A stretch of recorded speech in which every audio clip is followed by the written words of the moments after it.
Scrabble is a registered trademark of Hasbro Incorporated and Mattel.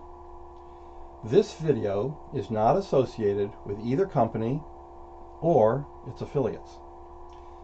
That stated, one of my objectives is to spread the joy of Scrabble. Do you play Scrabble? If so, I think you'll enjoy this video. In their inception, national Scrabble championships were held only in even-numbered years. Therefore, in 1979, no championship was held. Evidently, the strongest tournament in North America that year was the Game Room Open. Hence, in the late spring of '79, my friend John Ozag and I enthusiastically signed up and flew from Chicago to New York to play in this prestigious weekend event. That's me, Nick Ballard, at the age of 21. In the final round of the Game Room Open, the upper right corner of my position looked like this. I played down from an F, and, without giving away too much of the story, the last three letters in the word I played were U, C, and K. Fast forward to 1993, and there I am in my final month of innocence at age 35. North American Scrabble was in the midst of a war over whether several dozen naughty words should be excised from the official dictionary for the greater good of the game. I received a phone call from a reporter who had heard that I had won the National Scrabble Championship by playing the notoriously dirty word that begins with F. "Is it true," he inquired hopefully, "that you're one of the leading proponents of the movement to keep offensive words in the Scrabble dictionary?" I explained to the newsman, "Personally, I don't care. I'll play with whatever words are legal and let others decide what those words should be." Also, it was not the national championship that I won in 1979. It was the Game Room Open. And finally, please print this quote verbatim. Late in the game, I played a word beginning with F and ending with UCK, though my opponent was hosed in any case. A couple weeks later, the article came out. Purportedly, I had won the national championship by playing the F word on the penultimate play of the last game, and I subsequently declared that dirty words are an essential part of the English language. Obviously, the reporter had chosen sensation over truth. Since that day, I've been much more skeptical of everything I've read. Can you see that the innocence is drained from my face? A few weeks after that, someone sent me an article from the other side of the Atlantic, apparently a spin-off of the original write-up. The upshot was that 21-year-old Nick Ballard won the World Championship, an event that didn't even exist until 1991, by the way, by playing the F word on the final play of the final game. I threw my hands in the air in the victory sign and loudly announced, "I'm in love with dirty and offensive words!" and apparently something to the effect that they would be removed from the lexicon only over my dead body. Journalism at its finest. Putting that nonsense aside, let's rewind to the Game Room Open in 1979, to my final game of the tournament. The situation in the upper right is accurately reproduced, but I remember so little of the rest of the position that what you're about to see is mostly a carnival of words suited to the occasion. Let's zoom out. Note that my rack is now located at the bottom of the board, and 4 mystery tiles in that rack are still turned face down. They will now all be turned face up. What play here begins with F and ends with UCK? Now, if you can drag your mind out of the gutter for a minute, you might be able to find fire truck. This may help explain my cryptic comment 14 years later to the unabashed reporter that my opponent was hosed. After all, there are many ways to climb the ladder of success. To be honest, though, we were both guilty of fanning the flames of the F-word narrative. I have to confess that the strongest player, Ron Tiekert, did not play in the Game Room Open because he directed it. I have no good picture of Ron T. from 1979.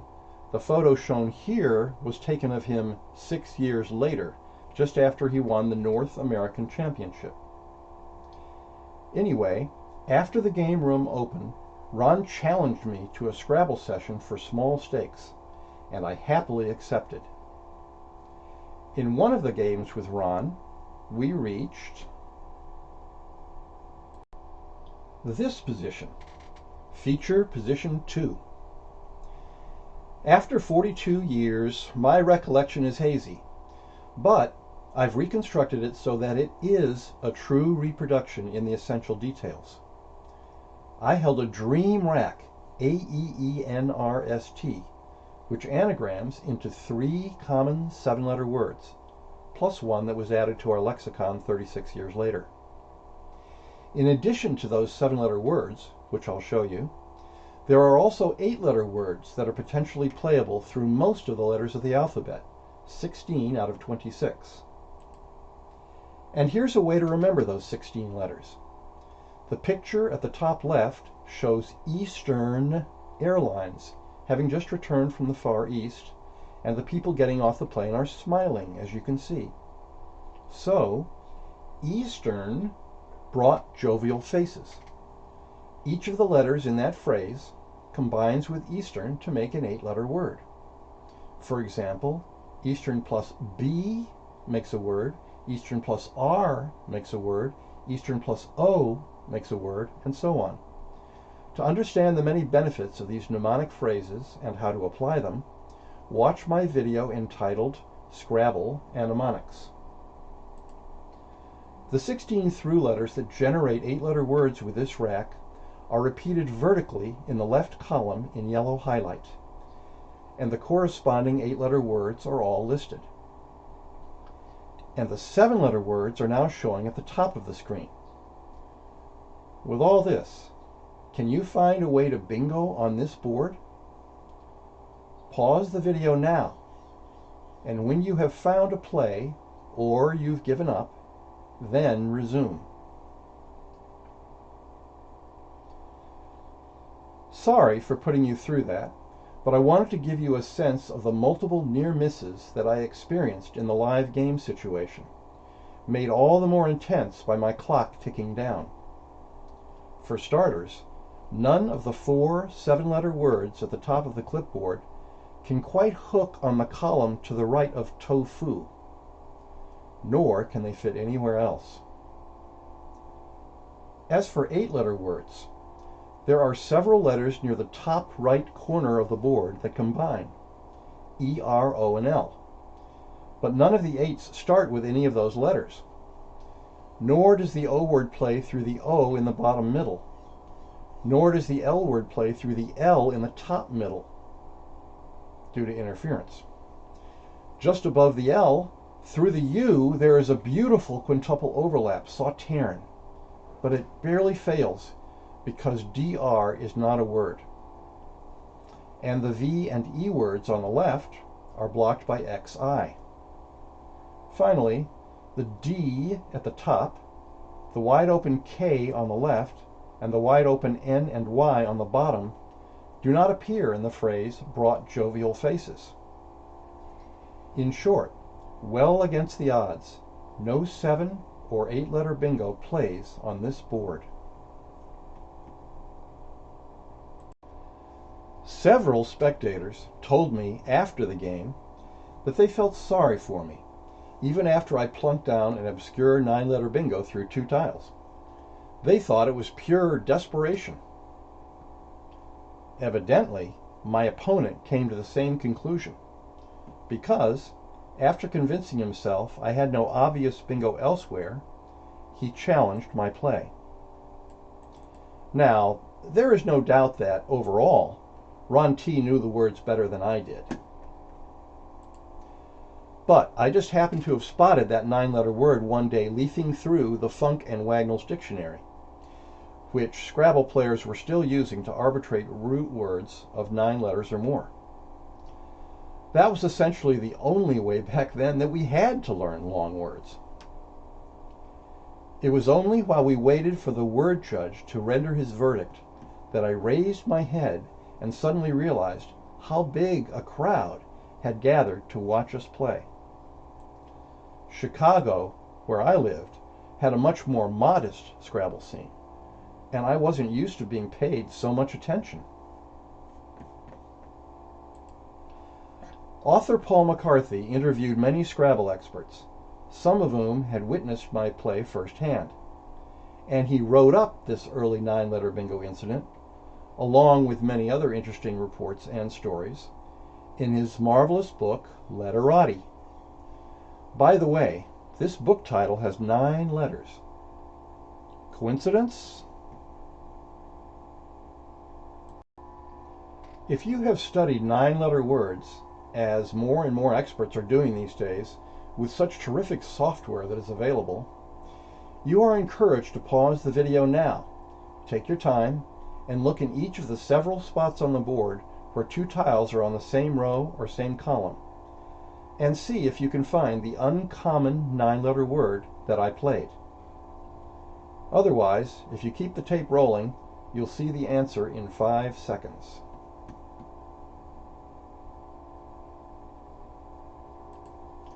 Okay, the mystery 9-letter bingo has been laid on the board. Pistarine for 74 points. At the time I played it, I had no idea of the definition, but it's an old Spanish coin. Peter Morris, who later became the 1989 national champ and 1991 world champ, had heard of the Pistarine incident. He contacted me some years after I played it and pointed out that I had a different bingo through the same PI, which is Episterna, though it scores 2 fewer points, as it ends just short of the double-letter square on the far right. By the way, there are 2 more anagrams, Spartiine and the plural aperients, but the P and I are not consecutive in those. That was the only session that Ron T. and I have ever had. Indeed, the only time we've faced off at all. We played an even number of games, 12 as I recall, and we each won half of them, but Ron beat me on point spread. Much later, I read that this was part of an incredible streak. Over thousands of games that Ron Tiekert played at the game room from January 1977 to the summer of 1983, only one person had bested him in a session. Coincidentally, and circularly, that person was Steve Williams, who had lost to me in the final round of the tournament. That brings us to the main part of this video. I recently coined the term Longo, which, as you might guess, is short for long bingo, those of 9 or more letters in length. That is, a Longo extends or plays through 2 or more letters, using all 7 tiles on the rack. Over the past several months, mostly from online game records, I've compiled well over 1,000 Longos, even with duplicate words not counted. Naturally, it is impractical to exhibit all of them. For starters, I've excluded phonies, whether challenged or not. Also, for quality control purposes, I've omitted Longos for which the exact rack, including blanks, if any, and through letters, cannot be identified, or if the opponent's name is unknown, though I seldom mention it. Words and board situations that seem the most interesting or spectacular are featured.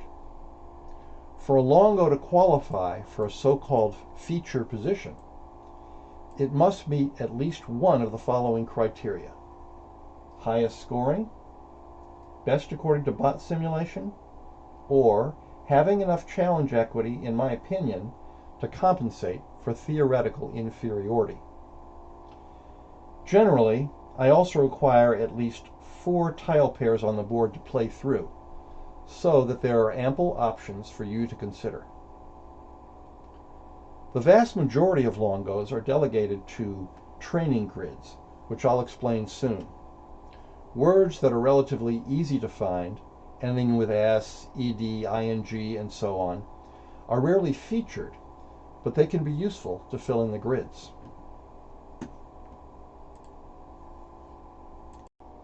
For the grids, I provide only unique solutions for 9-letter words. That is, each rack can produce only one possible 9-letter word. In selecting which 9s to combine onto a grid, if a rack plus tile pair situation produces more than one word, it is called a twin, or triplet, whatever, and I don't use it. There are 6 examples of twins on the screen. A blank is represented by a gray letter. I'll explain the first twin in the upper left. With a rack of in earth, there are 2 possible words that can be played with ed on the board. They might or might not fit, depending on how close the ed is to the left edge or the top edge of the board. But if one fits, the other will automatically fit as well. The existence of a twin is not the player's fault, but given the sheer volume of Longos, streamlining has been necessary, and the elimination of twins optimizes the value of the training grids. It is still possible that such a word could appear in a feature position, because one twin or the other might only work with a certain hook, or some tie-breaking consideration might be relevant, but it would still have to meet the criteria I mentioned earlier. You do not need to understand that information to receive the full benefit from this video, but I'm mentioning it anyway so that you have confidence that I'm doing my utmost to make this a productive series. By the end of this video series, I will endeavor to mention, at least in passing, as many Longos as possible that have been brought to my attention, and who played them. I am not familiar with all Scrabble players' names, so I beg forgiveness in advance in the event that I mispronounce some of them. That stated, a picture is worth 1,000 words. I'll just dive into grid number 1 and explain as we go along. First, however, I have one very important recommendation that will profoundly improve your experience watching this video. Please pause the video and go find your Scrabble set. Then take out the tiles and spread them face up on a table or in a shallow box so that you can find specific tiles quickly. The idea is to shuffle the tiles on a rack or on a flat surface. Anagramming is so much easier and more fun that way. It is also very useful to have a piece of paper and a pen or pencil handy to take notes, or to use them to write the letters down in various ways if you don't have Scrabble tiles or some decent substitute. If you are a strong expert and are used to anagramming in your head, then you may disregard this advice. Pause now and go get some Scrabble tiles and paper.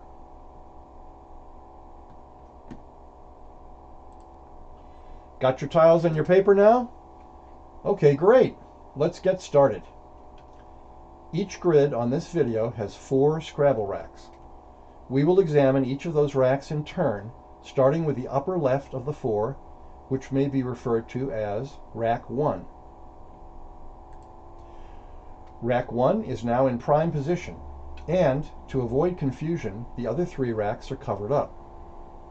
As the clipboard to the left of the grid indicates, there are 3 levels of training available, 7-letter words, 8-letter words, and 9-letter words. You are welcome to ignore one or more of the levels as you choose. However, I hope that you will at least try all 3 to see how it goes. First, the 7-letter word level. With AEHRSTV on your rack, you have 2 7-letter words. One is common and the other uncommon.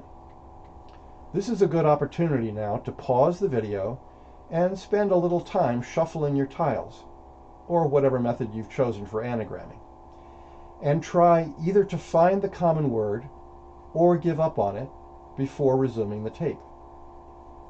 If you have a great vocabulary, you probably want to look for both words.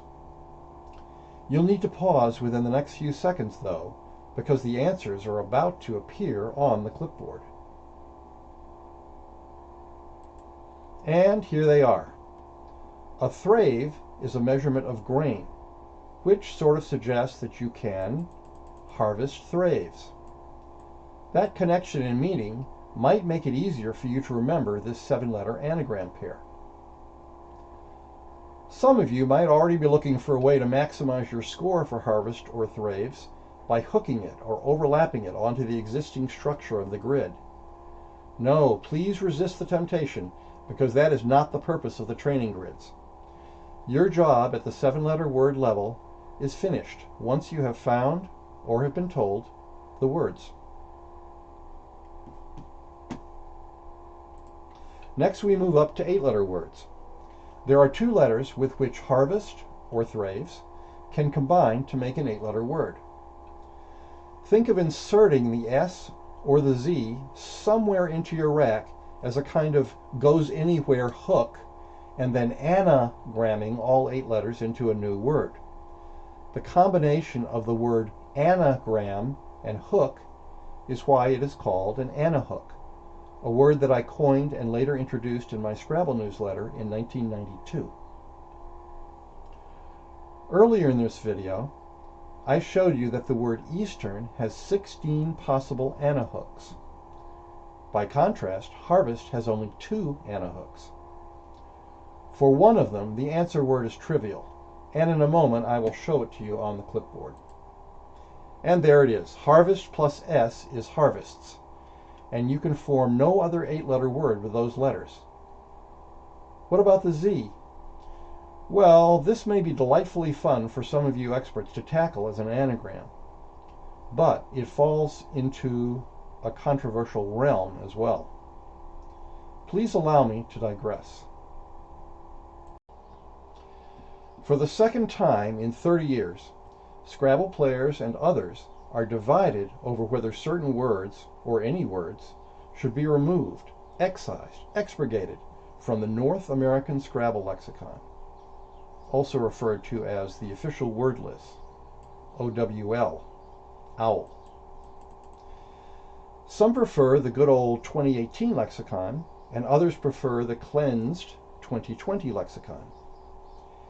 As this issue is currently unresolved, or some believe it unresolved, we are dealing with 2 slightly different lexicons.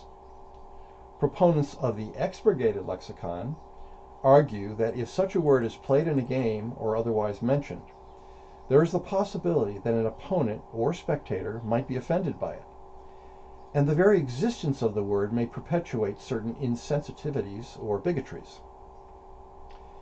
This brings to mind the incident of the win-by-any-means Caucasian player who held EGGINRS, and with a choice of bingos, opted to play the plural of the N-word against his Afro-American ex-girlfriend. She immediately stomped out of the playing hall, and hours later her friends had to drag her out of the bar from across the street. True story. Proponents of the unexpurgated lexicon argue that the N-word, or the word I'm about to show you, exists, whether it is allowed in Scrabble or not. They don't want people who aren't even expert in the game to confiscate the precious words they've taken the time to learn and are now absorbed into their very DNA. Also, it's a slippery slope what might be removed or not. and excision will just beget further demands of excision from various groups. The word at hand is the anagram of harvest plus Z, now shown on the clipboard. It is the Yiddish equivalent of the N word, and for now, as far as I know, it is still part of Scrabble.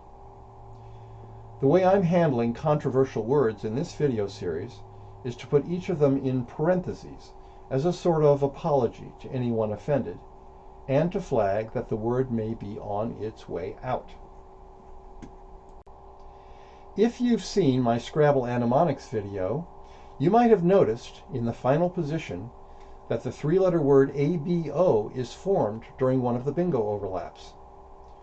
For illustration purposes, in the lower middle area of the board, there is a white tile A that hooks on top of BO. It didn't occur to me to check to see if ABO was on the expurgation list. It is short for Aborigine, which is not on the expurgation list. As it happens, it is easy to eliminate ABO from the board with a three-way tile switch, with that B and a P and G near the center. The BPG switch has been made so that when an A is hooked, what was ABO is now AGO. This example, however, helps to demonstrate that in the excision war, there is a lot more at stake than just bingos.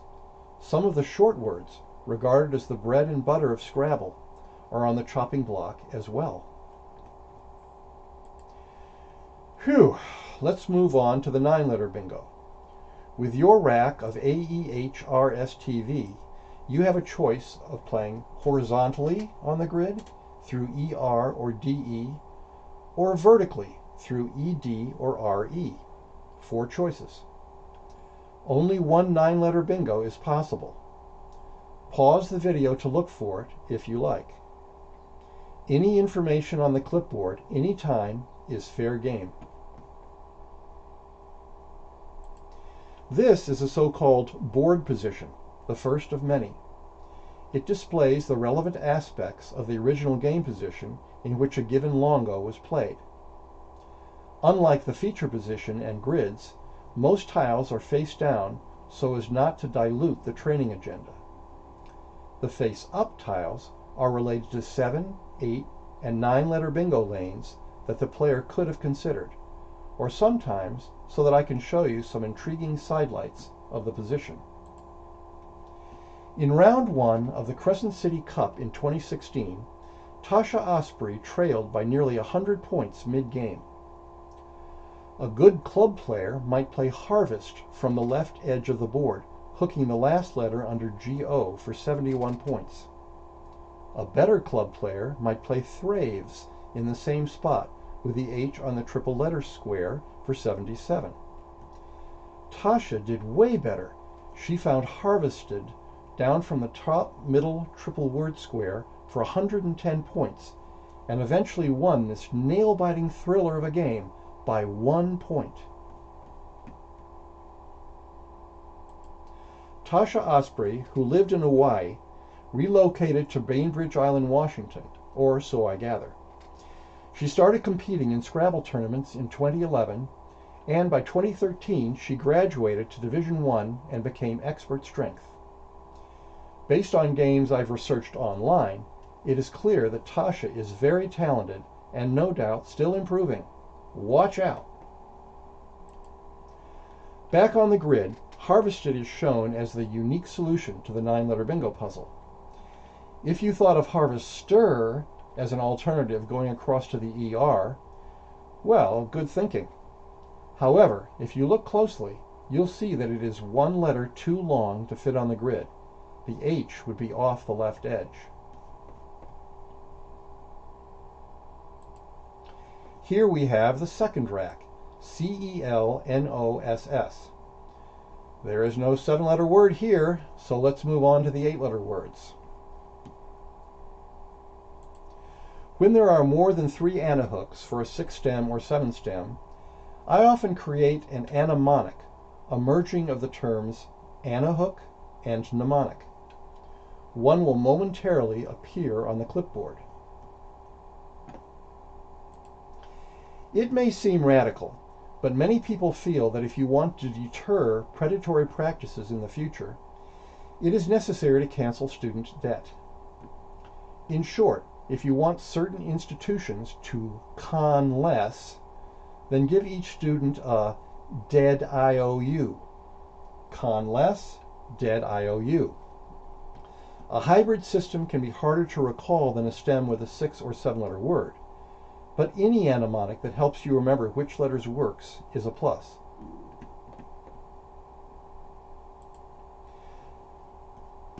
Typically, your anahooks appear in 2 places. Up to this point, you've only seen them displayed in yellow highlight on the left column of the clipboard. The other location is on the right-hand part of your screen, at or near the middle edges of the training grid.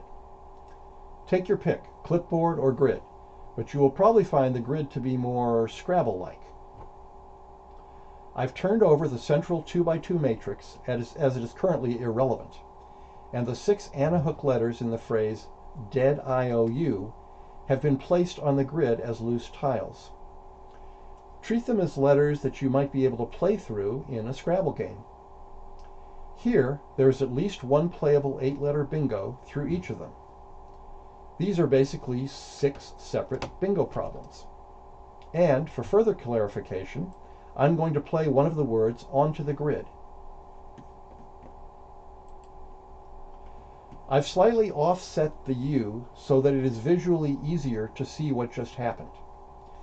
With the 7 tiles from your rack, you played clonuses through the U that is on the grid. I figured you probably didn't know this word, which is why I chose it as an example. I've saved its 2 anagrams for you to work on. One of them is a common word, the other common-ish. Anyway, I will now put the 7 tiles back on your rack. There is at least one bingo through each of the other tiles as well, and while you might not recognize the word through the A or I, you will know at least one word through each of the D, E, O, and U. If this is a challenge you'd like to undertake, in all or in part, please pause the video now, find what you can, and resume when you're ready. The complete set of 8-letter words has been added to the clipboard in a familiar format. Through the D, you have coldness, and through the E, encloses. Through the A, you have seconals, which you might recognize as the plural of a barbiturate, but didn't necessarily know how to spell it. Through the I is incloses, a variant of encloses. Through the O, there's both consoles and coolness. And finally, through the U, the 2 anagrams of clonuses are counsels and uncloses. Now for the 9-letter word, the most fun of all. As before, you are trying to bingo through one of the 4 tile pairs laid out on the grid. If you'd like to try to find the 9-letter word without a hint, pause the video now. Your hint is that the 9-letter word is nearly identical to one of the 8-letter words on the clipboard. In a 2014 Las Vegas tournament, Ori Swift faced this board situation, trailing by 48 points, and quickly determined that he had no 7-letter bingo. The only 8-letter bingo possibility was with the A in the far left column, and dead IOU does contain an A, but seconals doesn't end with an A. That means, if a bingo existed, it could only be a longo. With a choice of 5 wide open tile pairs, Ori honed in on enclosers through the central ER for 64 points. One might say that the tiles on his rack became enclosers of the ER on the board. Even the finest players sometimes fail to play the only bingo or the best bingo, in this case a 94-point double-double through the LI 3 columns to the left. Possibly he didn't know that Collins, which isn't just a dictionary, it's also an alcoholic drink, pluralizes with es. His opponent, another powerhouse expert, noticed that Ori missed Collins's, but challenged enclosers anyway. This challenge is a surprising decision for a top player, given that the singular forms encloser and ensorcel, E-N-S-O-R-C-E-L, is an 8-letter anagram pair. It goes to show that we all have weak spots or weak moments. Anyway, with the unintentional 30-point sacrifice and the windfall turn from the challenge to offset it, it seems that Ori came out slightly better than if he had played Collins's. Ori Swift is a professor living in Houston, Texas. Having amassed 27 tournament wins to date in his remarkable Scrabble career, he is one of the very top players. Ori's Scrabble rating, 2048, translates roughly to 2730 in chess. In 2017, backdated to 2011, a system was created in which Scrabble players earn expert, master, and grandmaster titles. Congratulations to anyone who has received such a title. It's a badge of Scrabble prowess, and I'm sure you had to work for it. Many strong players have not yet earned the same title already held by less skillful players. In some cases, this is simply a matter of being inactive or less active. But short-term luck, the kind that doesn't exist in chess, also plays a role in receiving or not receiving a title. So, until that system has had more time to work, I'm focusing on specific tournament victories and on the ratings of players.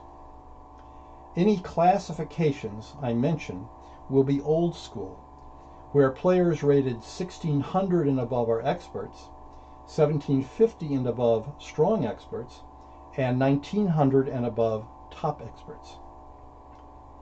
The public, and no doubt many of the people watching this video, are more familiar with chess ratings, and if not, then information can more easily be found online. If you'd like to know more about Scrabble ratings, type NASPA Scrabble ratings and click on the first entry.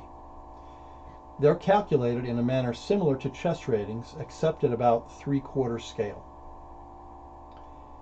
I will be noting some translations based on that 3-to-4 ratio, so that, for example, a 1950 rated Scrabble player, who is the equivalent of a 2600 rated chess player, doesn't sound like a potser. It might even help public perception to take Scrabble more seriously as a competitive game. That said, a separate issue is that Scrabble ratings are unavoidably more volatile than chess ratings due to the luck factor. They can sometimes fluctuate plus or minus 100 points around a player's actual strength. Now the third rack, IILORSU. Again, there is no 7-letter word. After a brief digression, we'll look at 8-letter words. In early 1992, I coined a companion term unistem, a group of letters with only one anahook. That is, there is only one letter that you can add to it to create a slightly longer word. Thanks to a terrific computer program created by Charlie Carroll, I was able to publish the highest probability unistems over several issues of my Scrabble newsletter. The rack in front of us is an example of a unistem. If your level of word knowledge is around the 1800 level or higher, you might want to look now for the obscure 8-letter word formed by this rack plus the D that I've added to the grid. This is your chance to pause the video, because I'm about to blurt out the answer. As shown on the clipboard, the word is celluloid. Regarding 9-letter bingos, I remind you that each rack uniquely matches up with one of the 4 tile pairs. For this grid, harvested use the ED and enclosers use the ER. You are welcome to use that information to deduce that your current rack must be assigned to one of the remaining pairs, either DE or RE. You won't have to keep track though, because I'll do that for you and let you know. Meanwhile, a specific hint for the 9-letter bingo is coming.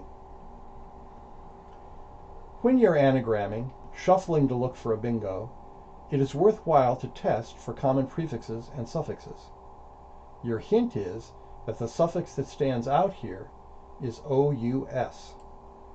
That OUS is now on your rack, and given that you have 2 I's, it is compelling to add an I to the beginning of the suffix. If you set up IOUS at the right of your rack and imagine DE or RE at or near the beginning of your would-be 9-letter word, it might not take you long to find the 9-letter word that works here. Pause and look if you like. Coincidentally, Charlie Carroll himself held these tiles in a casual game in the 1980s. Details are mostly lost to memory except for the opponent's name, the rack, and the salient tile pair. But on his 4th turn, Charlie had intuitively set up this natural-looking formation, Lirius, on his rack. There was only one single tile to play through, and it wasn't a D, but with a slew of tile pairs to play through, he suddenly noticed there was a DE with room to its right, and he slapped down Delirious. I doubt Charlie was aware he held a unistem, especially as it had a lower probability than any that I later published, and it was on his rack for only a few seconds. But he just might have. He's that good. When he was playing, Charlie Carroll was one of the very best in the world. He represented the USA in the first World Championship, which was in 1991, and he won the 1993 championship that replaced the Nationals during that odd-numbered year. His rating of 2,048 at that time ranked him number 7 in North America. Here are pictures of Charlie and yours truly, then and now. Charlie had the audacity to beat me at a game I invented, the original Super Scrabble with 3 racks each on a 25 by 25 board. His superb play in that game put him squarely on the cover photo of the 36th and final issue of Medleys in December 1993. Several people have suggested that I explain my artwork on the back cover of that final issue, and now seems as good a time as any. Although it was later shortened to Medleys, the original title of my newsletter was Scrabble Medleys. If you take a picture of the screen and rotate it 180 degrees, you'll see that this graphic looks identical upside down. My point was that Scrabble and Medleys are cosmically linked, this being the pictorial proof. What most subscribers did not pick up on is that the signature of Nick Ballard in the lower right and inverted selection in the upper left can be seen as the inverse of each other when turned upside down. If your eyesight is good, you might be able to make it out. I wish to publicly thank Mike Barron for telling me 28 years ago that he noticed. If you're interested in back issues of Medleys, contact me using the information provided at the end of this video. If you'd like the entire collection of Medleys on CD, they were archived by Joel Wapnick. Try keywords Scrabble, Archive, Wapnick, W-A-P-N-I-C-K, and click on the first entry.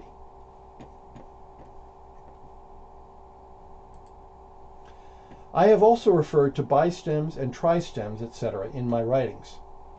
For this grid, the first rack you had, Harvest, is a bistem. The second rack you had, Conless, is a multistem. The third rack, I-I-L-O-R-S-U, the one we just looked at, is a unistem. And the fourth rack coming up will be a tristem. So in that way, and in others, grid number 1 is very diverse. Our final rack of the grid, AILPRST, is raring to go. There is no 7-letter word to be made of it, but there are 8-letter word possibilities, and the relevant through letters are about to appear. Occasionally, I create an anamonic even for stems with fewer than 4 anahook letters.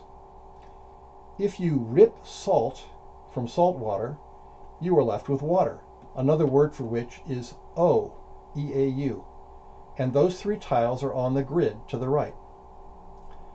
I wouldn't call any of these 8-letter words particularly common, though you might be able to guess 1 or 2 even if you're not sure. The answers will appear in a moment. And here they are. For the 9-letter bingo, we know this rack is played through the RE because, according to the grid mechanics I laid out, the other 3 pairs have already been used. That is not to say this 9-letter bingo through RE is easy to find, but it would be a lot harder if you were looking through all 4 pairs. In round 6 of the 2019 Sarasota Springs, New York tournament, on his second turn, Jackson Smiley trailed by 35 points with no 7-letter bingo on his rack. By the way, it has been confirmed, according to reliable reports, that neither player was a dope-worthy chewer. Jackson could have played one of our 8-letter words platers through an E for 65 points. But he chose instead to play the 9-letter bingo pre-trials through an RE for the same score, perhaps for some intimidation value. Jackson Smiley is a superstar rated 2007, already with 50 tournament wins under his belt. He has won multiple annual awards, including largest total spread twice, most tournament wins, and most multi-day tournament wins twice. Purportedly, young Smiley was so preoccupied with studying Scrabble flashcards, as depicted here, that he attended only a third of his freshman year classes at the University of Toronto. You know, it's heartwarming to hear about someone who can keep his priorities straight. And here is pre-trials played on the grid, the only legal longo possible. If you thought of tripedals through the ED, that's a great try, but tripedal doesn't take an S. It's only an adjective. Congratulations! You finished your first training grid. Yay! Now that you have an idea how training grids work, the rest will only take a fraction of the time, as I've already made the necessary explanations. Still, before jumping into grid number 2, I have suggestions for viewers on both ends of the spectrum. First, I'll speak to the already strong experts who have the awareness and belief that they can become even stronger and have an appetite to do so.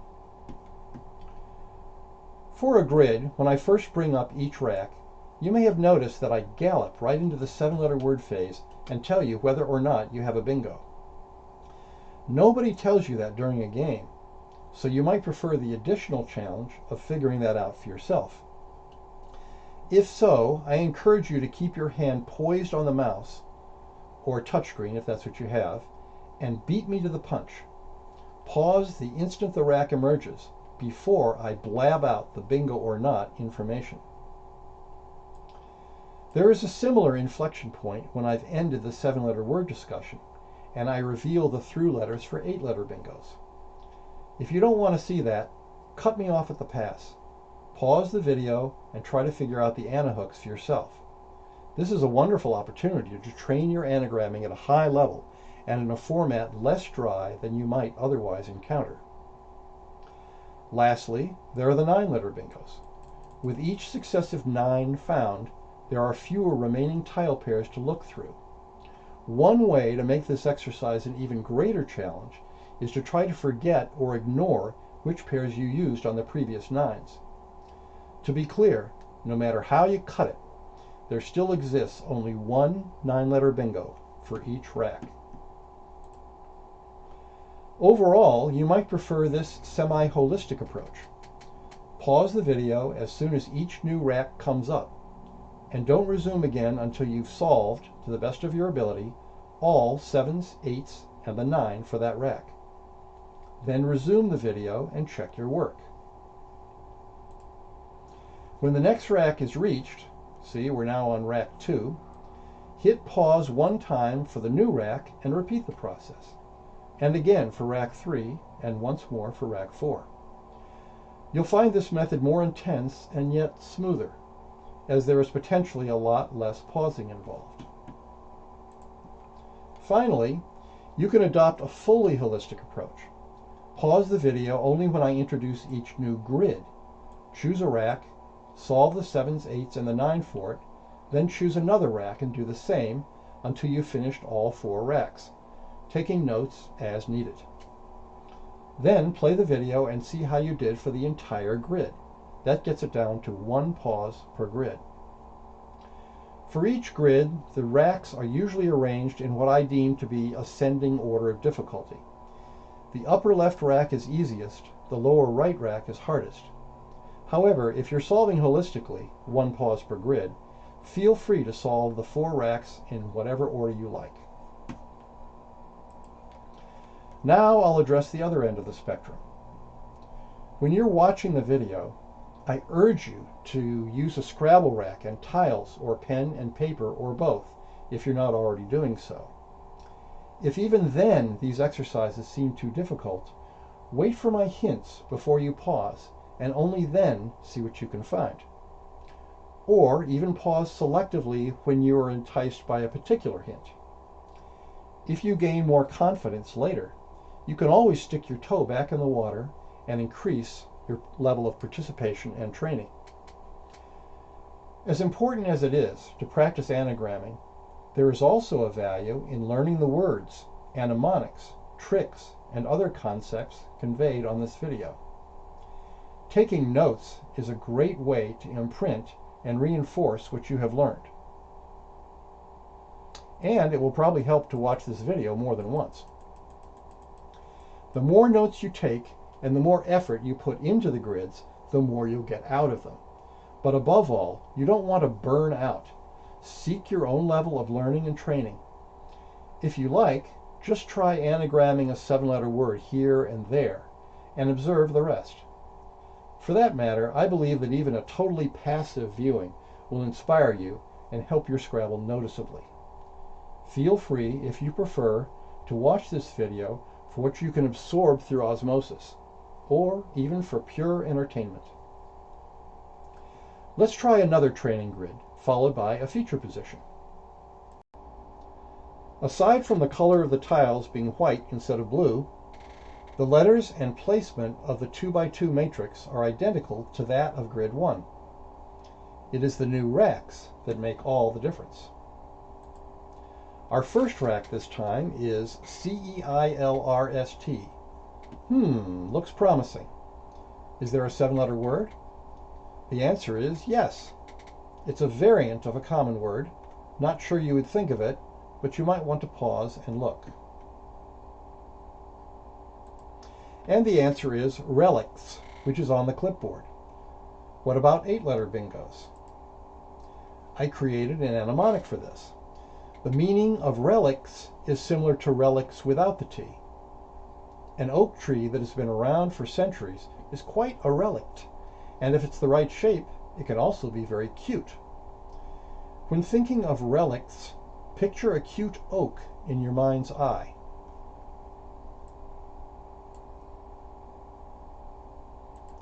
The letters in the cute oak phrase are on the grid. The 8-letter bingos you can form with U, O, A, and K on the left and right are common words. The other 3, not so much. Chance to pause. Here is the complete relics page with all the 8-letter words. Read them and reap, hopefully.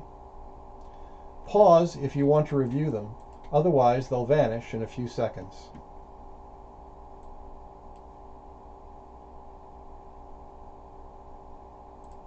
What about the 9-letter bingo?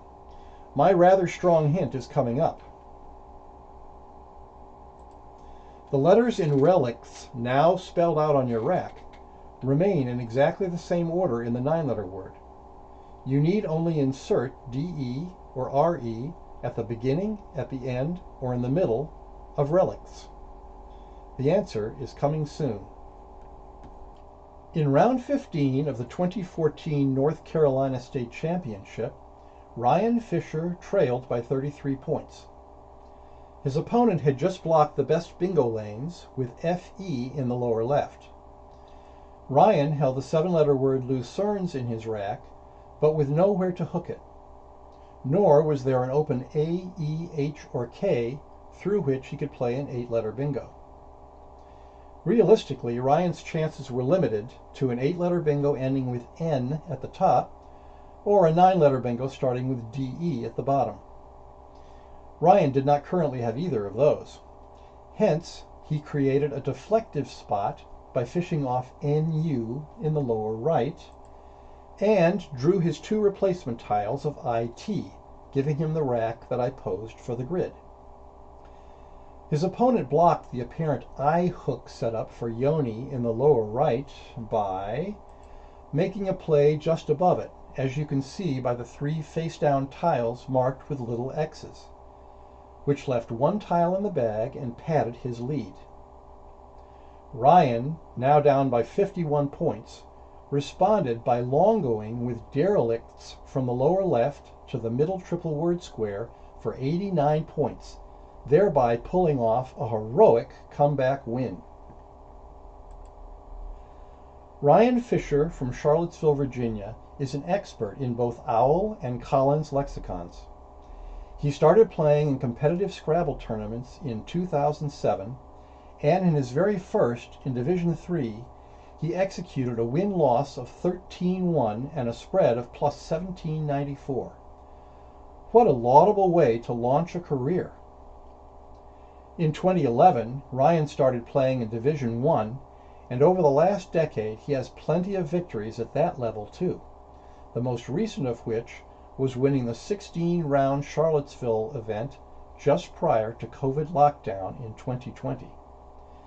Clearly, he's a tough man to beat.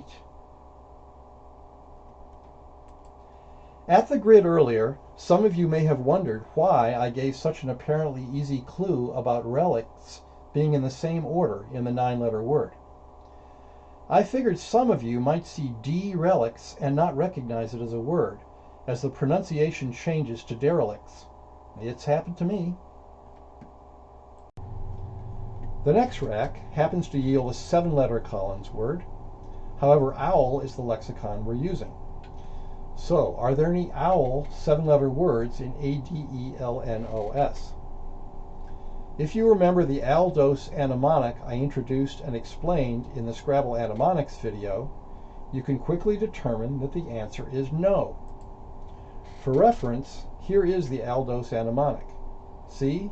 There is no bingo in aldose plus N because there is no N in the phrase MVP's thick beer. 2 plus 2 equals 4. On the other hand, this rack does generate 8-letter words.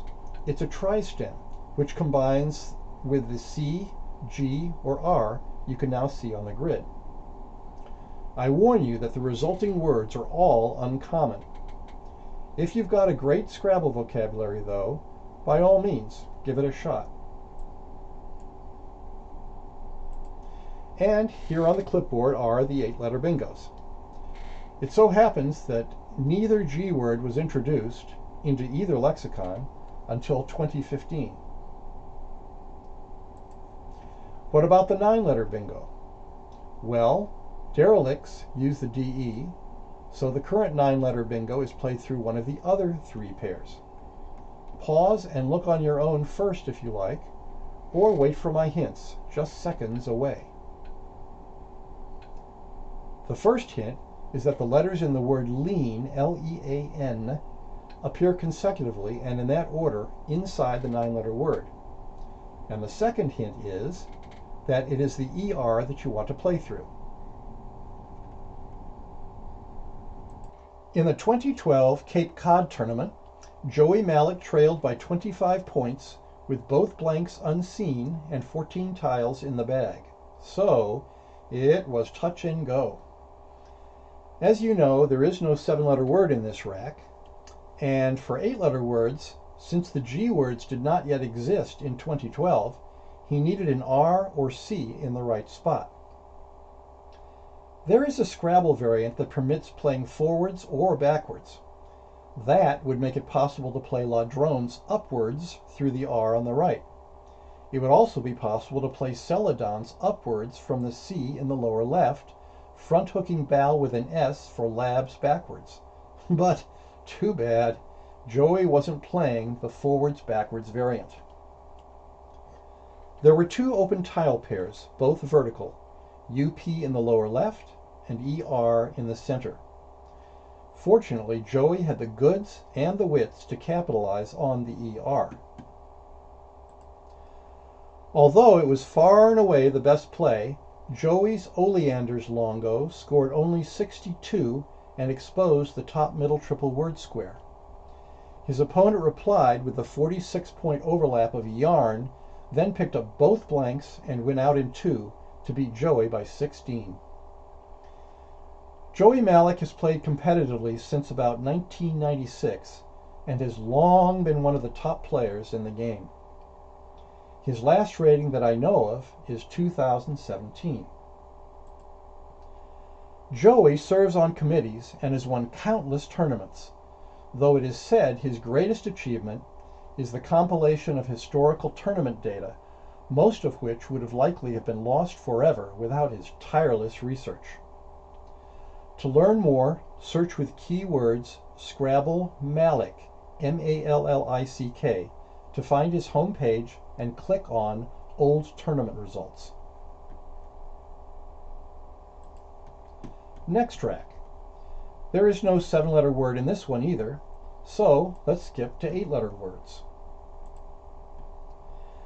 My mother used to darn my sock. That's right, singular sock.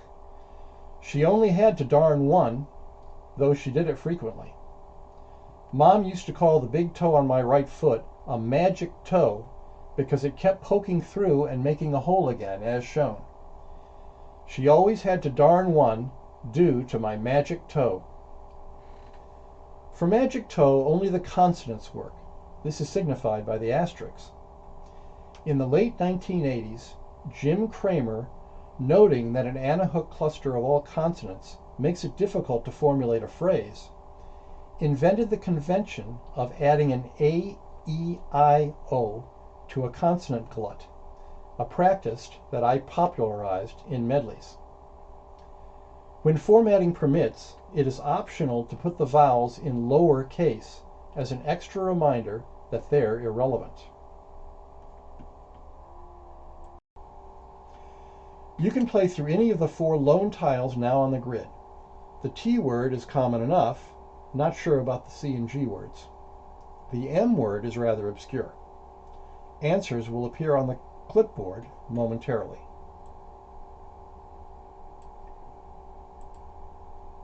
And voila, there are your 8-letter words. Finally, the 9-letter bingo.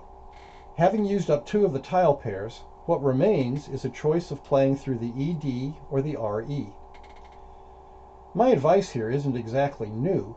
Just look for prefixes and suffixes as usual and tap into your anagramming skills. Aside from the unusual word pistarine in feature position 2, your toughest 9-letter find on the video so far may be the one you're facing now. I'll provide a hint momentarily. Here's your hint. The letter combination NON appears consecutively in the word, and you play through the RE.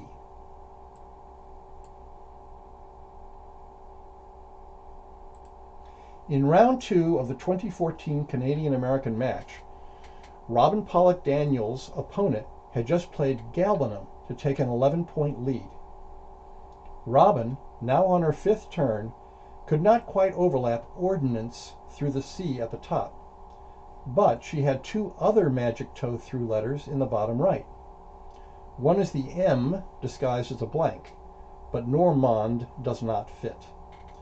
The other is the T in the same corner for a vertical non-rated, and I'm guessing that she saw it.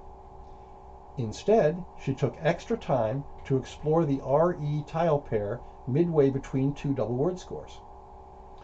By playing non-reader, the trickier find, Robin was able to earn 90 points instead of 77. Robin Pollock Daniel is from Toronto, Canada. In her 20s, when she was hospitalized for a while, she played Scrabble with a friend. She became increasingly interested in the game and started playing in tournaments. Starting in mid-2014, and for some time, Robin was the highest-rated female player in North America. If you peruse Scrabble videos on the internet, you'll see Robin doing entertaining and instructive live commentary on the tournament games between top players. With this rack, it is possible to play non-reader through either RE or ER, both of these pairs being subsets of the 9-letter word. However, as the ER is at the end of the word, it does not horizontally fit on this grid. It is one column too far to the left. Here is the fourth and final rack of grid 2. It is worth discussing the introduction of a blank in the rack. While I've decided that 7-letter stems plus a blank are too great a challenge for most viewers, I believe that 6-letter stems plus a blank are manageable. Solving 6 plus 1 is up to 8 times easier than 7 plus 1 due to reduced permutations. Therefore, when a blank exists in your rack, I'll give you the opportunity to find words in 2 stages. First, I'll tell you how many possible letters the blank can be, and second, I'll tell you what those letters are. Even if you choose to skip the tougher first stage, I do hope you'll at least try the second stage, the one after I reveal the blank identities. In effect, that works out to be a series of harvest-like anagram problems. Okay, let's get started. This rack, blank AABINT, has 4 anahooks, each creating one 7-letter word. 2 words are common, and 2 are uncommon. Can you find any? For the second stage, I've created an anamonic. Pictured here is a character from the 1983 movie, The Meaning of Life. He is a 2,000-pound slob, and I couldn't think of anyone less likely to do abdominal exercises. That makes him decidedly anti-ab, and he is a dog, if anyone is. If you have any doubts, search for Monty Python's Creosote skit and watch it. It will either make you laugh or recoil in horror, or both. It's not for the faint of heart. Thus, the blank that combines with anti-ab can be any of the 4 consonants in he is a dog, repeated in the left column. The words with H and D are obscure, but the words with S and G are common, so you might try anagramming those. And here are those 7-letter words, 1 for each anahook. Did you find at least one? Awesome. To compensate for that extra 7-letter work, I'm bypassing the 8-letter word portion when the rack has a blank. Adding a blank to a blank rack is a 2-blank problem, and even if I skip to the second stage, it reverts to a series of 7 letters plus a blank problems, which I've already judged to be beyond the scope of this video. Hence, we're skipping to the 9-letter bingo. 3 of the tile pairs have been used on the other racks, leaving only ED to be played through. I realize that a blank can be intimidating, but pause and have a look through the ED or wait for my hint. Hint: to find this 9-letter word, it will help if you examine the 7-letter words listed on the clipboard. In round 24 of the 2008 tournament in Bloomington, Minnesota, with 6 tiles in the bag, Steve Hartzman trailed by 40 points. There was a spot to hook a 7-letter bingo ending with a vowel, under the P in the lower right, or starting with S below mauve, or an 8-letter bingo starting with the E down there, or with the F in the upper left, none of which works with this rack.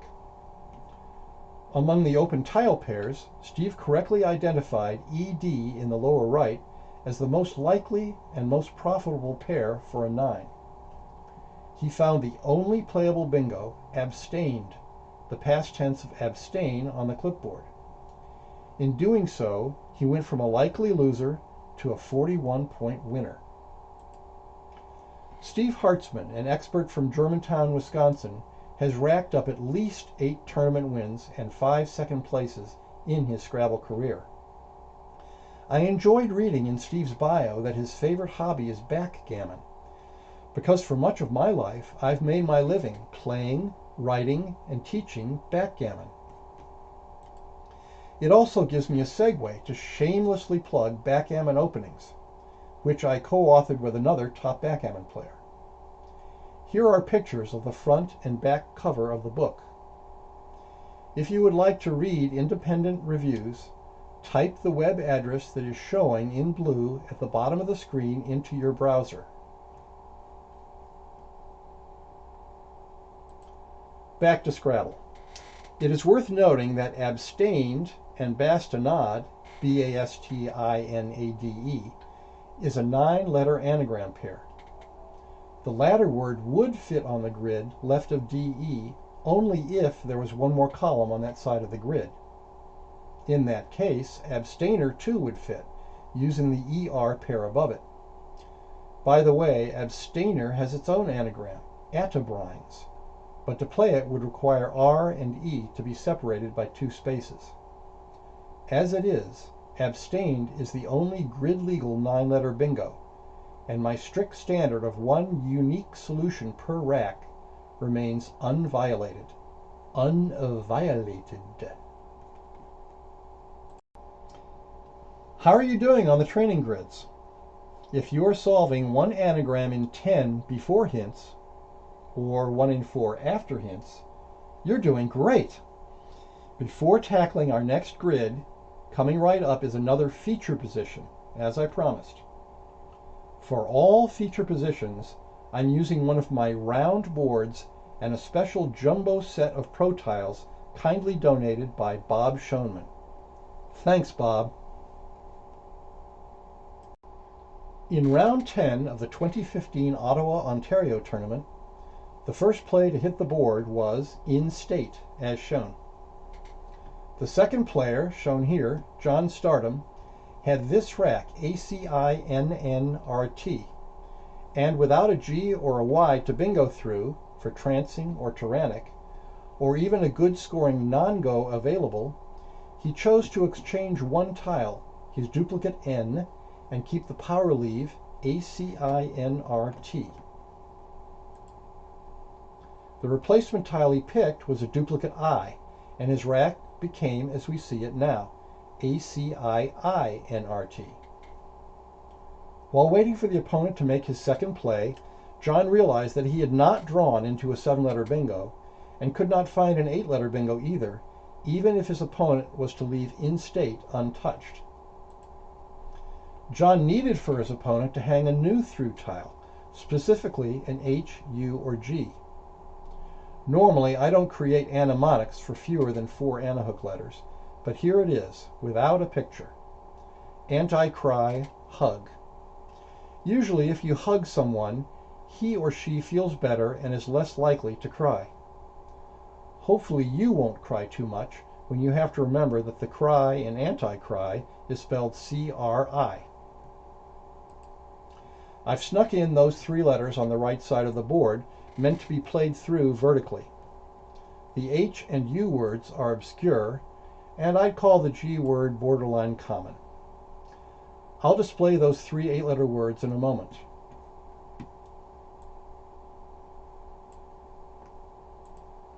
And here are those hoped-for 8-letter words on the clipboard. Well, the opponent did not hang an H, U, or G. Indeed, he blocked most of the current through letters with a 5-letter word underlap. Ironically, this underlap gave John a bingo opportunity that didn't exist before. Can you find his longo? A prefix and/or suffix comes into play, and the answer is a common word. If you would like to pause the video and look for it, now's the time.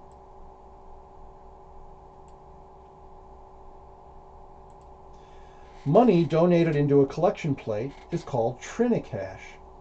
No, just kidding. The TR belongs over here. And the word starts 2 squares above the T. Now can you find it? It's citronate. No, I'm kidding again. John played the only bingo available, the 9-letter intricate. If you examine this word closely, you'll see that it includes both a prefix, in, and a suffix, ate. Arguably 2 suffixes if you count the ic before ate, or maybe tri is a second prefix and cate is the suffix. I don't know. John Stardom is a strong and seasoned expert, as well as a tournament director who lives in Ottawa, Ontario, Canada. Among his many victories, John won the prestigious Lake George tournament in 2010, and he was runner-up in both the 2008 National Championship and the 2018 Canadian National Championship. If you are ever in need of some favorable fortune, ask John to cast a good luck spell on you. Time for Training Grid 3. This time, none of the pairs has a D, E, or R. Presto changeo. Our first rack, CDEOORS, has no 7-letter word. What's happening with 8-letter words? Here's a little anamonic I've coughed up to help you remember which through letters work. A renowned doctor, affectionately known as Doc, caught a viral condition that made her whole body feel sore, and the news of this went viral all over the internet. It is the 2 different meanings of viral that make it a pun. Sore Doc, viral pun. The 8 letters in viral pun have populated the grid.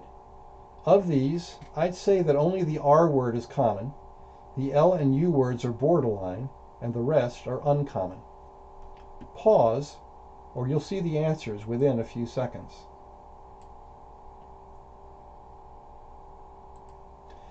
The 8-letter words are on the clipboard. If you'd like a little time to look them up or study them, pause so that they won't disappear until you resume. That brings us to the 9-letter word.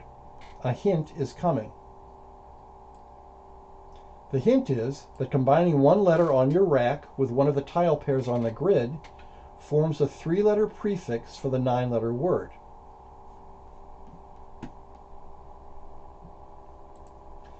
In round 16 of the 2019 National Championship, Mike Frentz was on his 3rd turn. His rack did not contain a 7-letter word, and the board was completely shut down to 8-letter bingos. No single through letter existed. Moreover, there were only 2 9-letter possibilities.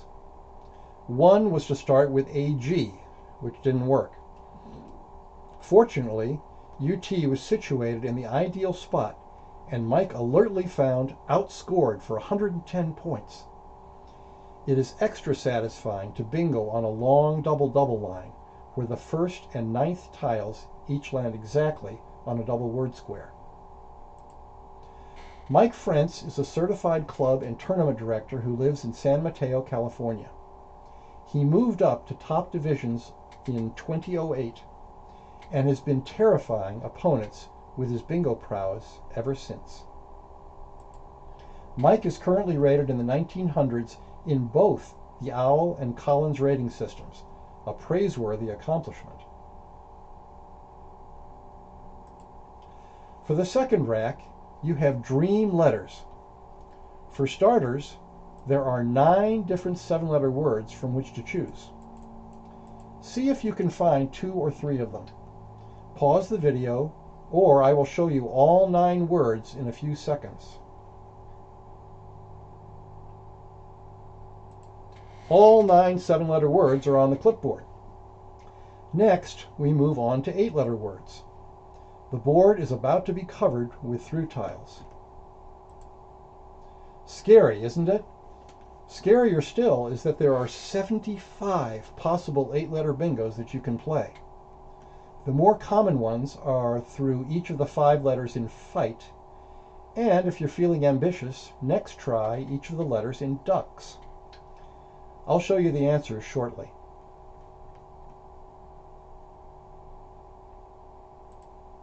In 1992, I created hundreds of anamonics and published them in medleys, starting in issue 15. Some have become obsolete as new words were added to the lexicon, but many of them still hold up. Anamonic number 1 that I printed in that issue was for this prolific rack, and here it is, jumping out at you. Have a look and see what you missed, or save these nastier pages for some rainy day, as you wish. When most of the anahook letters work, as they do for this rack and a few others, you might find it easier to remember that nastier combines with everything except the 4 big tiles JQXZ and VY. I've squeezed that information near the bottom of the second page in yellow highlight. This approach sounds better than it actually is, but it is a decent option. I've seen anamonics for nastier that exceed 30 letters in length. Jeff Kestner proposed a reasonable alternative to my wicked, horrible fang stump by adding PU at the beginning and replacing fang stump with fumigants at the end. That phrase is only 2 extra letters, 25 instead of 23. I'm not claiming that any of these phrases are intrinsically better or worse. What is most important is to use a phrase that you can personally remember. That said, when other factors are equal, shorter is better. Because, for one thing, when you're cycling through the phrase to conjure up words, it is preferable to stumble over as few duplicate letters as possible. Suppose I'm standing in line at the DMV or post office, and, as rational people do, I want to practice the nastier page. I think, wicked, horrible fang stump. First W, that's tinwares. Next letter I, that's inertias, etc. Next letter C, and so on. When I get to the adjacent R in horrible, okay, that's easy enough to avoid tripping over. But when I get to the I in horrible, I might start working on the I words again until I ask myself, wait, didn't I already do that? Oh yeah, there was an I in wicked. Likewise, when I get to the E at the end of horrible, I will be duplicating efforts with the E that arose in wicked. If those duplicated efforts bother me, I can create an even shorter anamonic. One example is on the grid. There's no duplicated effort there. Can I justify making my nastier phrase, ample brown ducks fight? Sure, most ducks are brown, that helps, and it makes sense in a second way, too, in that Newell Brown is the assistant coach of the Ducks hockey team. That phrase might well end up being better for me personally in the long run. However, my focus in creating anamonics has been to make them as universally useful as possible. I'm making a judgment that sharing wicked, horrible fang stump with whomever it might resonate will benefit the largest number of players.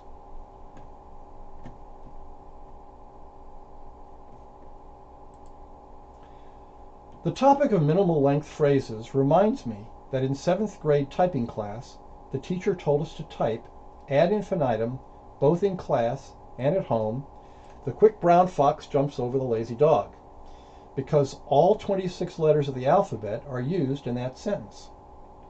From time to time, I would muse to myself, self, surely there's a shorter sentence or phrase that will accomplish the same goal in fewer than 35 letters. Come on! Though I never tried one because, well, basically I'm a wimp. I was afraid that doing so would displease the teacher. There are indeed shorter phrases, some of which have even been taught in more recent typing courses. I'll resist the temptation to regale you with them, but a decade later I revisited the issue.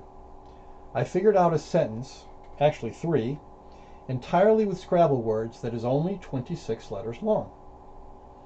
30 years after that, on the internet, I stumbled across one of my sentences with the words in a slightly different order, and with a better explanation of it than I had managed.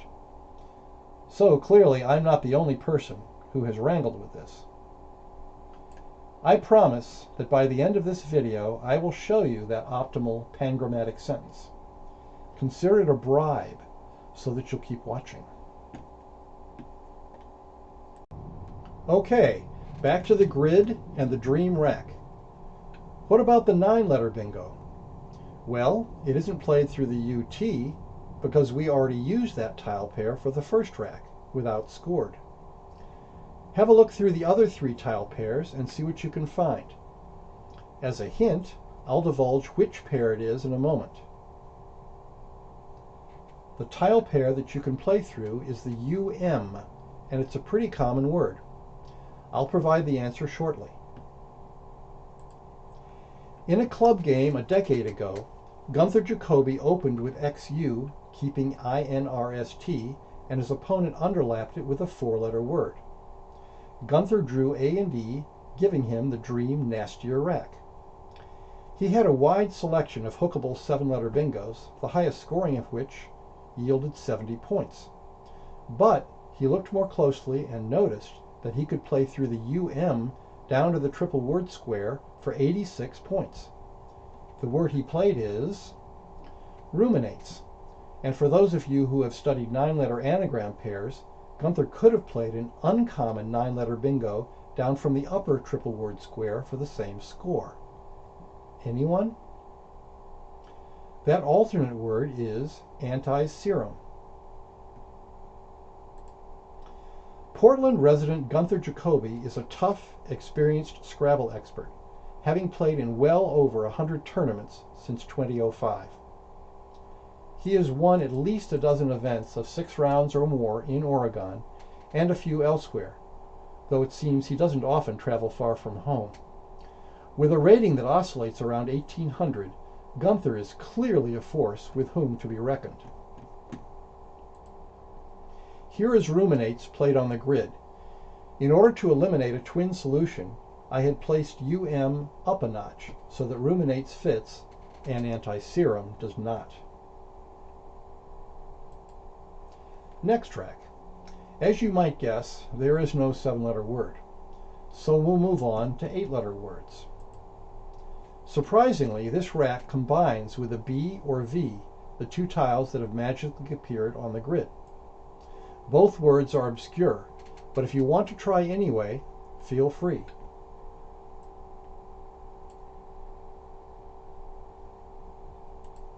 On the clipboard are the 8-letter words, which will vanish in a moment. What about a 9-letter bingo? You used 2 of the tile pairs already. This 9 goes through either the TO or the MO, and I believe you know the word. A hint is coming. The hint is that within the 9-letter word spelled out is a domesticated animal. In round 10 of the 2014 Albany tournament, Marlon Hill played an opening bingo with his blank as an O, and his opponent overlapped the left side of it such that 2 tile pairs were made available.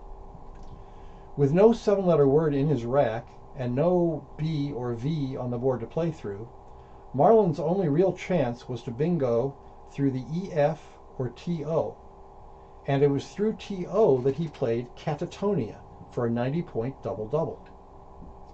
As the O on the board was a blank, his longo was that much harder to spot.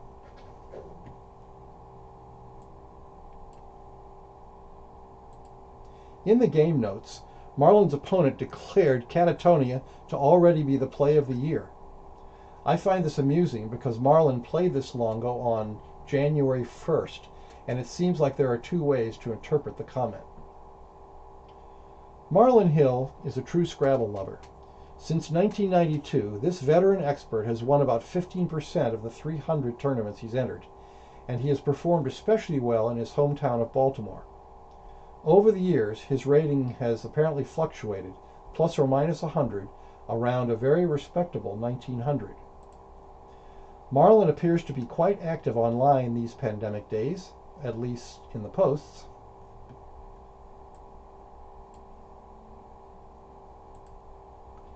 That brings us to the tricky fourth rack of the grid, blank plus B-E-I-O-R-T. The blank can be any of 5 letters, though only 2 letters generate common words. Can you find them? Here's another little anamonic. If you defeat a Scrabble bot and it gets angry, that's bot ire, and it may attack you with dark noise. The consonants in dark noise are repeated vertically in the left column. See if you can find the 7-letter words that some of these 5 anahooks represent. The D word and the R word are common. And here are those 7-letter words. Because there's a blank in the rack, we'll skip the 8-letter words, which brings us to a romping 9-letter bingo. Having used up the other 3 tile pairs, what remains is to play through the M-O. Work on it now, or you can wait for the hint. The hint is twofold.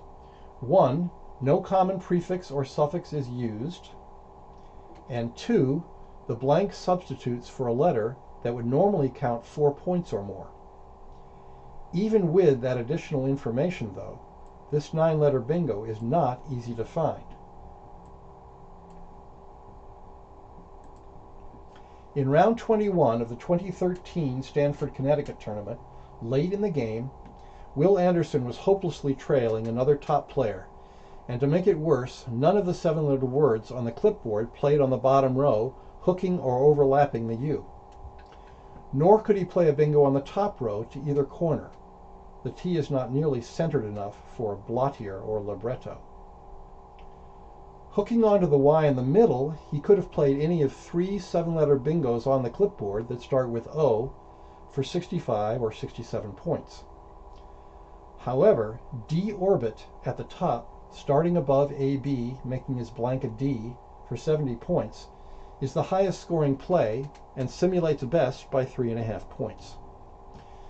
No doubt Will saw that, but he chose to play motorbike vertically through the M-O right of center for 68, making his blank a K, which was made all the harder to see by the M on the board being a second blank.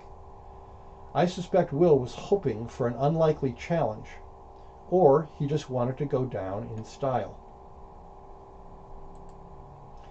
Will Anderson is a textbook editor from Croton-on-Hudson, New York.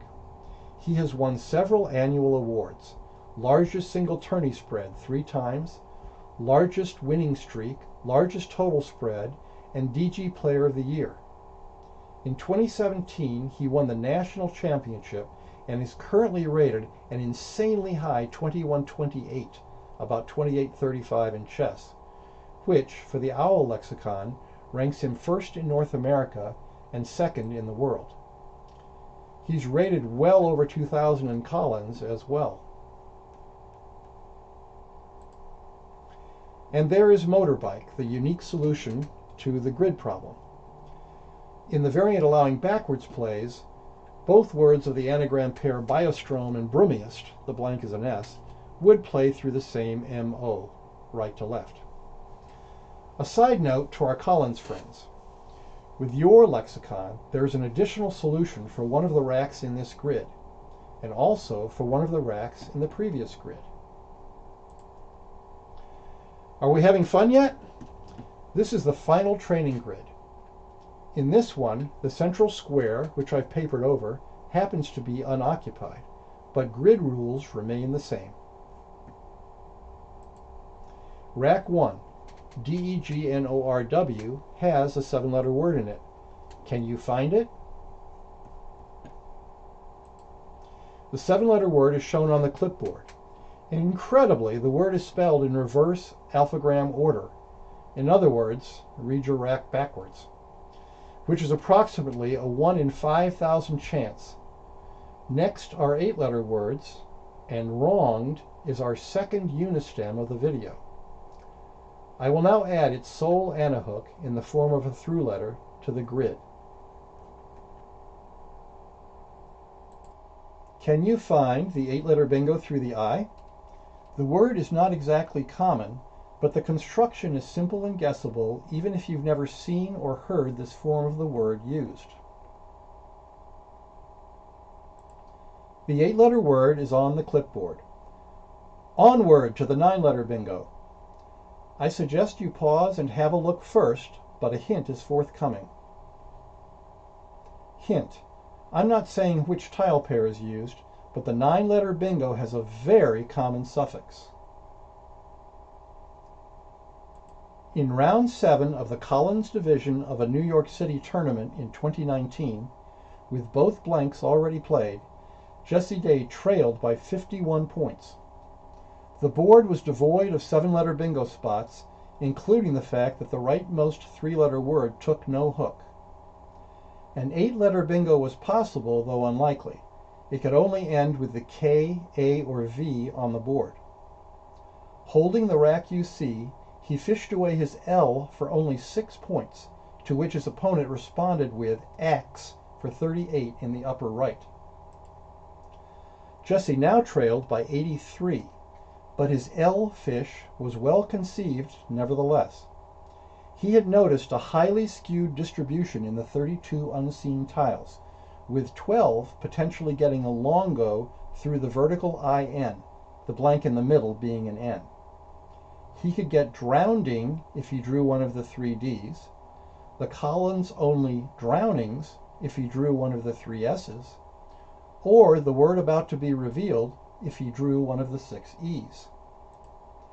He did in fact draw an E, and after his opponent's axe blow, Jesse was able to play wondering.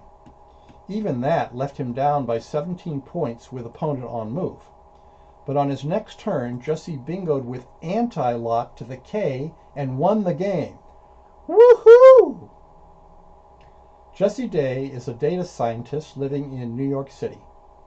He started playing Scrabble in 2005 and climbed the ranks with lightning speed, winning dozens of tournaments in the process. In 2012, he started dabbling with the Collins lexicon, though he didn't switch for good until after his second-place finish at the 2015 National Championship. His OWL rating, which he left behind, has dropped into the 1900s. But meanwhile, his Collins rating has skyrocketed to 2,077, one of the very highest in the world, in case you're wondering.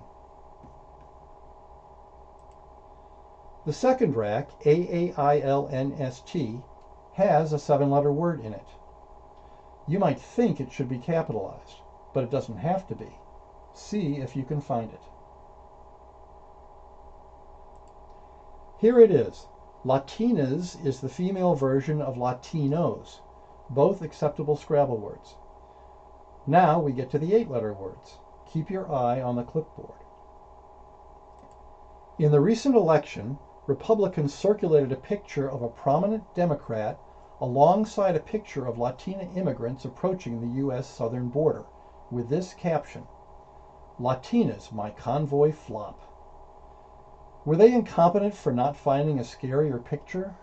Or was cruelty the point? I don't know. I'm not going to take sides. Your through letters for my convoy flop are on the grid. The word with M is common. The words with N, F, and V are on the fence. And the words through the letters at the top and bottom are uncommon. If you don't want to see the 8-letter words immediately, pause. The 8-letter words are on the clipboard. Next, let's address the 9-letter bingo, which is a common word. The IN used for the first rack, so you'll want to try playing your longo through one of the other 3 tile pairs. In a moment, I'll give you a hint. Hint: one of the definitions of this 9-letter word is that it relates to Scrabble tournament play. I will reveal the answer shortly. On his 4th turn of a tournament game, Nigel Richards' opponent played a Z bingo for 96 points, which left Nigel trailing by 82. He could have played Latinas from the top of the board down, hooking an S onto the end of Molt, but it would only score 62 and slot a triple-triple. For 8-letter bingos, there were some great-looking through tiles, D, E, R, and S, but none of those letters exist in the phrase, "My convoy flop." For 46 years, I've been expecting salinate to be added to the lexicon. It still hasn't. Otherwise, it would be possible to play down from the top right alongside the Z for 85 points. Fortunately for Nigel, there was an open ON tile pair in the middle of the board, through which he was able to play nationals for an 86-point double-double, retaking a 4-point lead. I'm pretty sure he knew its anagram Santalina, but that word does not have a consecutive ON.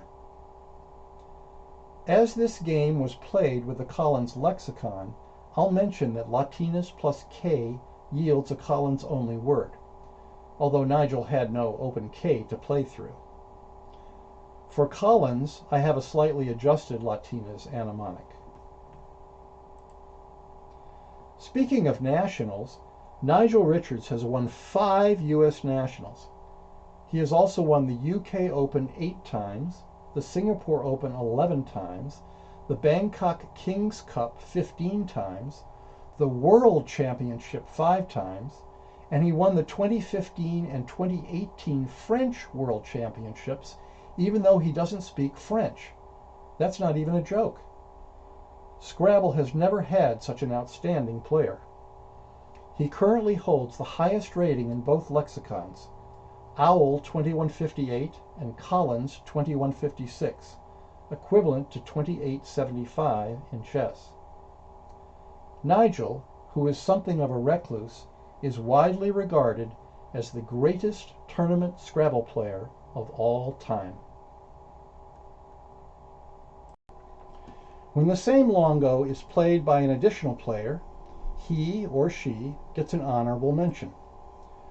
I don't illustrate the position separately, so we're not looking at it, but Mike Frentz, who also played a Longo from Grid 3, played nationals in the 2013 California Open through an AL. His opponent even challenged, perhaps thinking the word should be capitalized. This Longo scored better than his alternatives of Anti-Snob off a B and the 7-letter bingo Nations. For our penultimate rack, we have ELPRSTU. Can you find the 7-letter word? I believe it is not a common word, even though it sounds like one.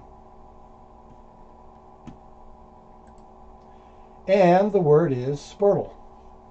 No, it doesn't mean a spurt of spittle. How about 8-letter words? Well, I've got an anamonic for that. A spurtle is a large spoon used to stir porridges and fish stews. Given that cod can be cooked and stirred nicely in a big pot, I associate spurtle with cod pots. Your cod pot's through letters for 8-letter bingos are on the grid. I believe if you find these bingos, you'll recognize them, except for the O word.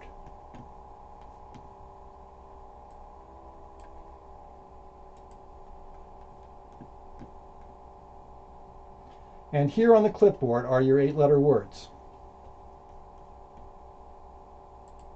For the 9-letter bingo, we've already used the IN and the ON.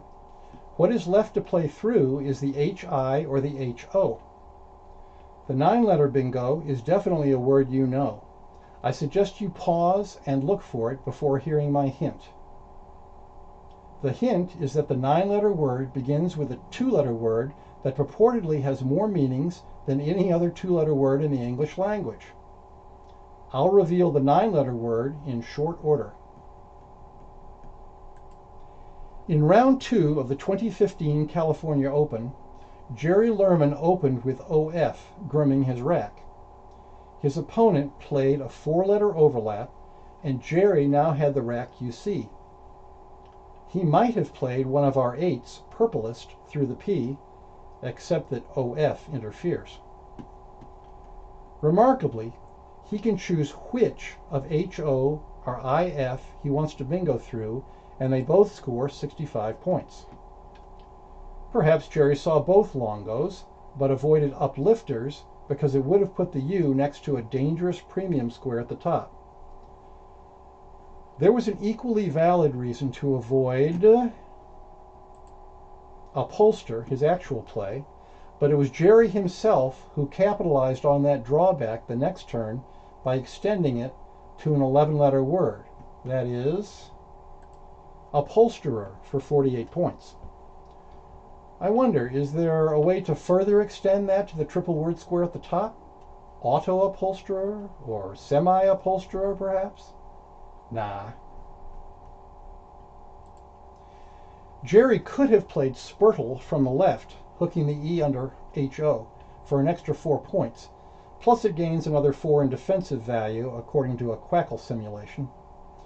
Maybe he missed that 7-letter bingo in the excitement, or upholster was such a pretty find that he couldn't resist, or perhaps he was willing to put the ED extension up for grabs because he knew the ER extension and figured his opponent might not. Jerry Lerman, who is happily married with his longtime wife Eve in Foster City, California, has been playing the game at a high level since the late 1970s. This Scrabble magician has more bingos in his bag of tricks than the number of couches in the world that need an upholsterer. If you get a chance, search with keywords craziest Scrabble game, and you'll see how Jerry played 8 bingos all in one game, a feat that remains unequaled. And he did it without even drawing a blank. How can a man be such a monster, yet such a nice guy all at the same time?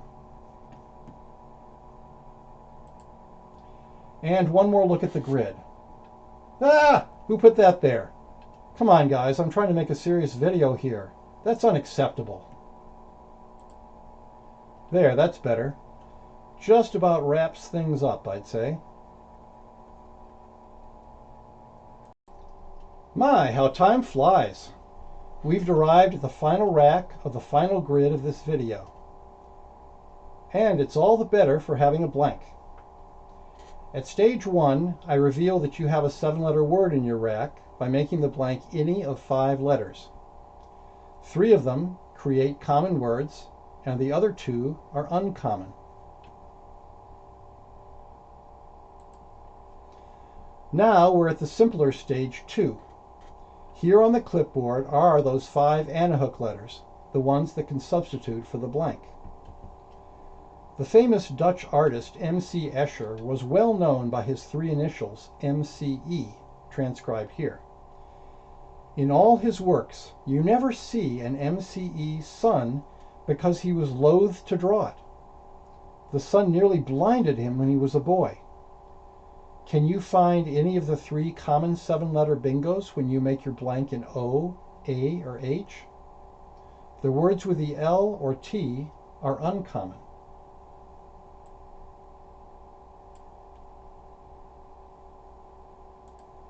And here are the 5 7-letter words in your rack.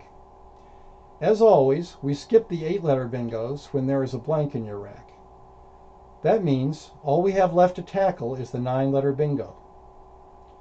Having used the other 3 pairs, the tile pair left to play through is HI.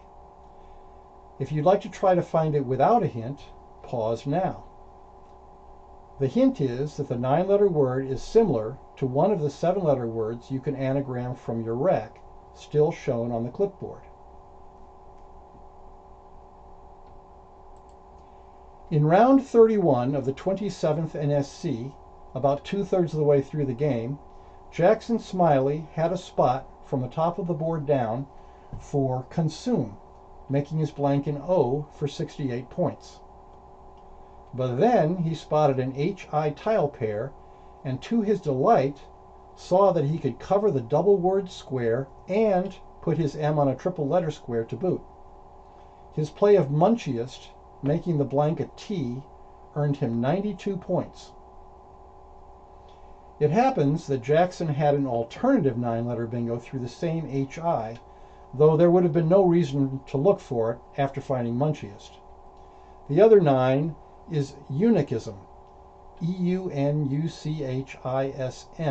making the blank a second U, which is clever, but it would have missed the double word square and scored only 65 points. Jackson Smiley, who was spotlighted in Grid 1, is our third repeat Longoist. However, he is our hero for a more cogent reason. He was the guy who cut most of his university classes in order to study Scrabble words. Going back to the grid, I had to make sure unicism through the HI doesn't fit, which is why the tile matrix is placed so far to the left. Phew! My reputation as a 1 Longo per rack guy remains intact. Okay, that finishes off the final grid of this video. To fulfill my earlier promise, I am now showing you the best Scrabble True pangram.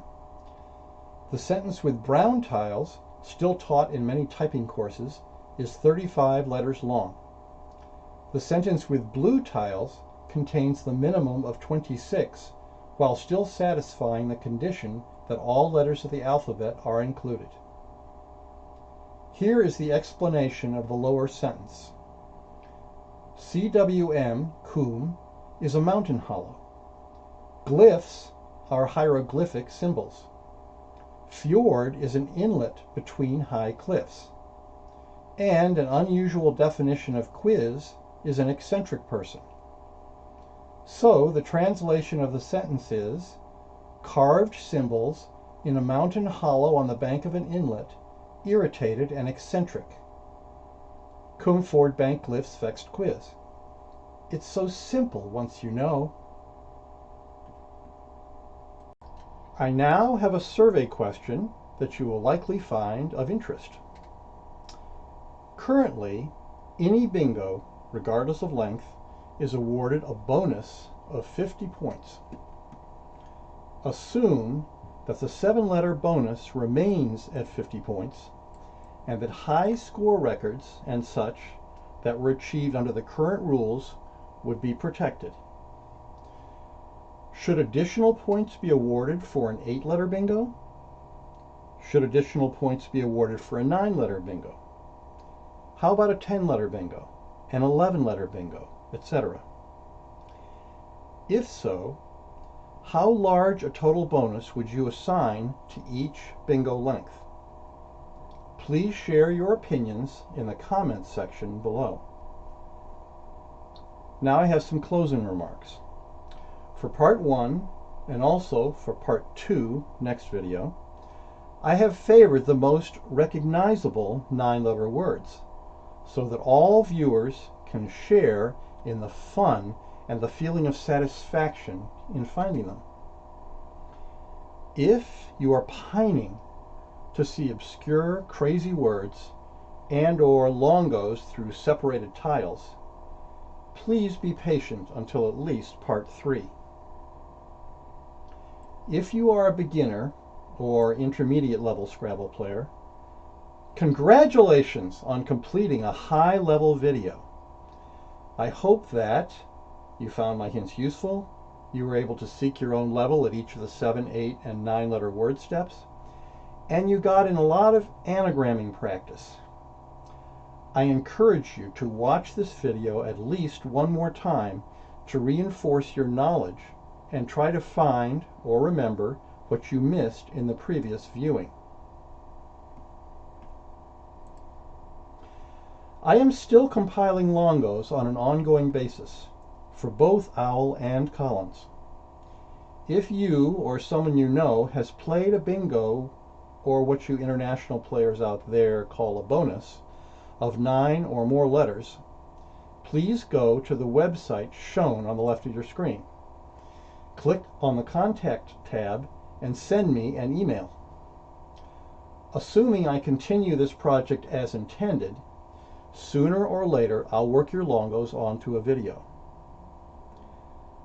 Finally, a word of warning. If you don't like me, then don't subscribe, because if you do, this is what will happen. In a few weeks, you will likely receive a discreet notification, just a single email, that my next free video has been released. This will not only waste a whole second of your life, but it will also be a traumatic reminder of how much you dislike my face and my pathetic jokes. And that could haunt you for quite a while. I know what you're thinking. You are hoping that you might get spam or ads on your feed, or your name would somehow be captured or sold. Nope, absolutely nothing like that will happen. Sorry. Just that little notification when my next video comes out, and only if you so choose. I'll make the converse point now by offering you this extra Scrabble problem. What is your highest scoring play? I'll give you a couple of hints in a moment. The first hint is that the best play scores exactly 100 points. The second hint is that the first 3 letters of the word are S-U-B. In a few seconds, the answer will appear both on the board and over my head, believe it or not.